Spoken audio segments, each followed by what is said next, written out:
Good afternoon. It's Sunday, January 21st, and today I'm going to try to answer a question. Did I lose all of my fitness in a month off of the bike?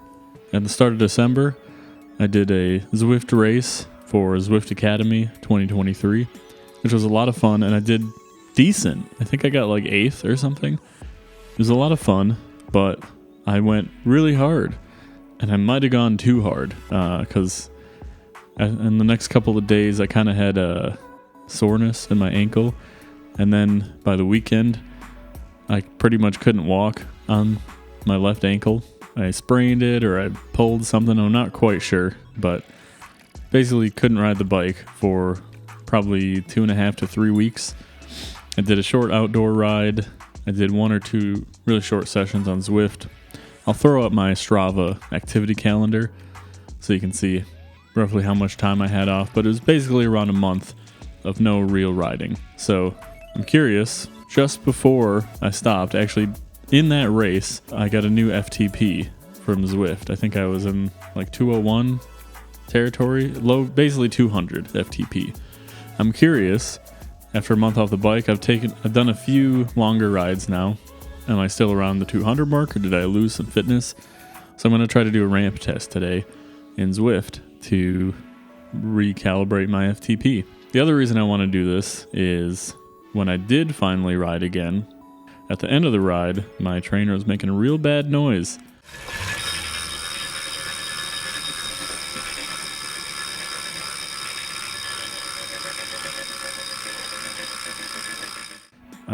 I opened everything up and I replaced the bearings and I did everything I thought I needed to do to fix it, and it still didn't get better. It's still screwed up. I wasn't able to ride for another couple weeks, start of January basically, until I bought a new trainer. So another reason to recalibrate is just the new trainer. I'm sure it measures power slightly differently, so I just want to make sure that number's right. So when I do workouts in Zwift, it'll be scaling everything properly according to what the trainer thinks my FTP is. And hopefully I'll still be around the 200 mark. I'm guessing it'll be a little lower, but we'll see. Here's the stream/recording setup that I got going. On the trainer now, getting ready for a ramp test. Alright, heart rate's getting into the 110s. We want to get it up to like the 140s at least. Call us warmed up, I'd say. Feeling pretty good. Starting to get warm. 130s, which is good.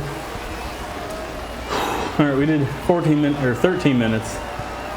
Got into the 130s, so I think we're warmed up. So I'm gonna go ahead and switch now.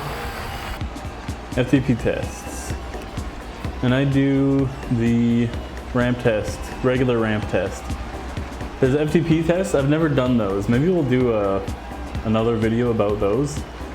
But I'm just gonna do the ramp test because that's what all the training plans start with. You do a ramp test or a ramp test light to estimate your FTP, and then it scales all the workouts based on that. All right, let's get out of the big ring. It's ramp test time. So we get 5 minutes to warm up in the ramp test, which obviously is not enough. That's why I did that other ride before. And the ramp test, or just an FTP test in general, is supposed to be like an all-out effort. So it's gonna be maybe pretty hard to watch. If I recall from previous FTP tests, I'm gonna get to like the low to mid 200s before I run out of watts. All right, 15 seconds and we're into it. Oh, I was riding harder than 100 watts.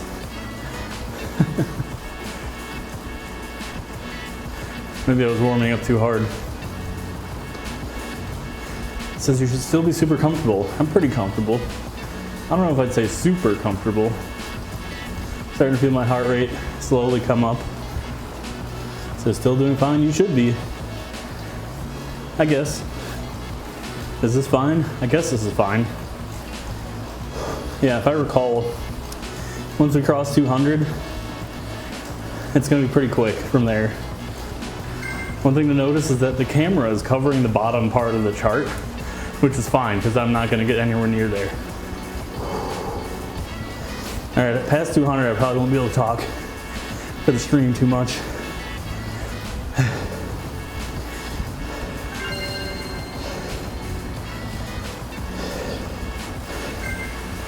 Feeling the heart pumping. Starting to feel it in the quads. Whew.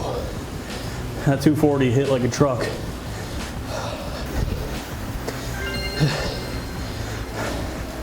I can tell I'm getting close to my limit. I'll try to make it to 280 at least. There's no way I'm getting to 300. Definitely not.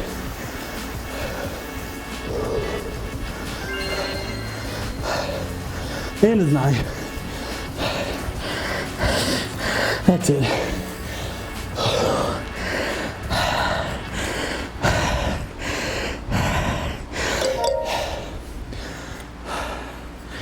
Oh, that's it.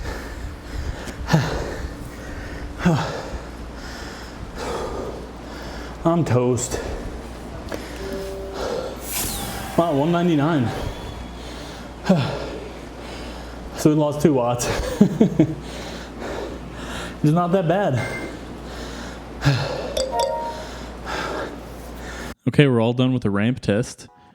Not super surprised by the result, but pleased. So we got 199 watts on the FTP, which is right around what it was before. So if I lost any wattage, it was made up for by switching the trainer, or hopefully both trainers are accurate and I just didn't really lose much. So at the very least, it's good to know that I've got an accurate baseline for doing my training this year. I'll probably be updating that, I don't know, every month or maybe every other month. I should be doing another ramp test just to keep it up to date. And I want to do that anyway, just to make sure I know whether I'm on pace for my goal of doing the sub 1 hour Alpha Zwift.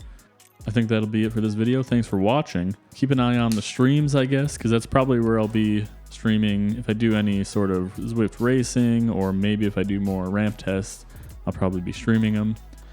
Otherwise, check back on YouTube. Don't forget to like, follow, subscribe, click the goddamn bell, and have a good day. Peace.